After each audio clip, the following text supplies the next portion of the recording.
дар кӯхи навбунёди Парфенони шаҳри Душанбе маросими қуръакашии 31-ин чемпионати Тоҷикистон миёни дастаҳои Лигаи Олӣ баргузор гардид.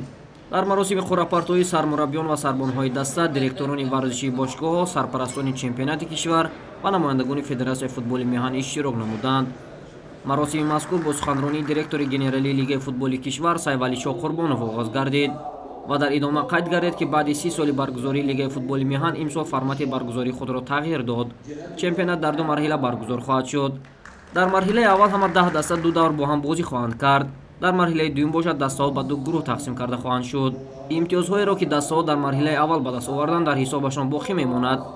5 дастаи беҳтар ки дар марҳилаи аввал нишондоди хуб доштанд ба гурӯҳи А ворид карда мешаванд ва ин дастаҳо миёни ҳам як давр бозӣ хоҳанд кард ва дар натиҷа барандагони мақомҳои якум то панҷум муайян хоҳанд шуд. боқимонда дастаҳо бошанд ба гурӯҳи Б шомил карда мешаванд ва ин дастаҳо ҳам миёни ҳам якбозигӣ доир менамоянд ва мақомҳои шашум то даҳумро миёни ҳам тақсим хоҳанд кард. дастае ки дар марҳилаи дуюм аз бошгоҳи мақоми панҷум тавонад бештар имтиёз ба даст орад, наметавонад мавқеи дастаи зинаи панҷумбударо танг намояд. ин дастаҳо танҳо барои натиҷаи инфиродии худро беҳтар намудан ва дигарон дар Лигаи Олӣ боқӣ мондан кӯшиш хоҳанд кард. дар натиҷа ду дастаи зинаи охир Лигаи Олии кишварро тарк хоҳанд гуфт. дар умум ҳамаи тимҳо дар чемпионати имсолии кишвар 22 бозиро хоҳанд гузаронд. ҳамин тарпайи ҳам намояндагони дастаҳо аз сабад қораҳоро як ба як берун оварданд ва ҳамин минвол дастаҳо рақибони худро дар даври аввал муайян намуданд. даври аввали чемпионати 31-ини кишвар аз чанд ҷиҳат хотирмон хоҳад буд. мухлисони футболи меҳан дар даври аввал шоҳиди дербии суғд миёни дастаҳои Эсхата ва Хуҷанд, дербии Хатлон миёни дастаҳои Хатлон ва Равшан ва як дербии дигар миёни ду дастаи шаҳри Душанбе, Истиқлол ва клуби марказии варзиш Артиш хоҳанд шуд. ду иштирокчии ҷадиди чемпионати имсола дастаҳои Регар Тадари Турсунзода ва Равшани Зафаробод дар даври аввал бо ҳам андари майдони рақобат хоҳанд шуд.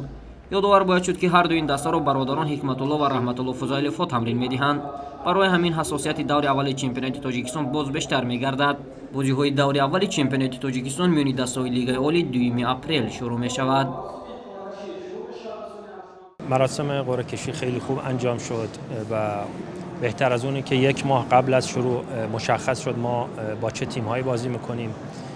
خیلی هم خوشحالیم که اولین بازیمون با تیم خوب استقلال هست و به هر حال هر دو تا تیم هم استقلال هم تیم ما کلوب مرکزی ورزش اشتراک کننده بازی‌های آسیایی هستیم و میتونه اولین بازی بهترین بازی در شروع لیگ امسال باشد. Формат очень даже интересный, я думаю, будет такая очень хорошая бескомпромиссная борьба именно за первую пятерку и будет интересна игра за выживание. Я думаю, формат очень интересный, хай время покажет, это правильно или нет. ما از اولی آمادگان بهتر است نظر به سال پیشتر. از دور اول فقط ما با غلبه آغاز میکنیم. ما مخلص داریم، ما کوشش میکنیم که برای عنوان قهرمانی ما مبارزه بریم.